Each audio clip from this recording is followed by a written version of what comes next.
či zajtra môžu ísť na novoročnú turistiku, či im počasie bude prijať a v tom prichádzaš ty celý v bielom a povieš, že Bude mrznúť z rána, takže na tých cestách pozor. Tá výstraha pred mrznúcou hmlou platí už teraz a zatiaľ predbežne až do zajtrajšieho poludnia, až do 12. by mohlo takto mrznúť z tej hmly, takže pozor aj na Poľadovicu.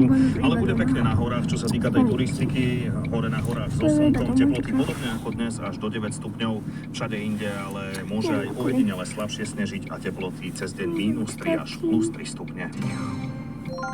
Mega zjavy na Alza.sk. Osvíť si so mnou na mega nízke ceny elektroniky, drogérie, sveta hier a ďalších kategórií. Mám pre teba obrovskú nádielku zľav na obľúbené značky ako Apple, Lego alebo Sony. Klikni a ušetri v mega zjavách na Alza.sk. Bojí sa. Dopravný servis Rádia Express. 2 minúty pred 4:30 pozdravujeme aj všetkých express vodičov na cesty. Nehody aktuálne dokumentujú v Bratislave na Račianskom mýte v smere k hlavnej stanici, potom za Kolčovom v smere do Domaňoviec a staršia nehoda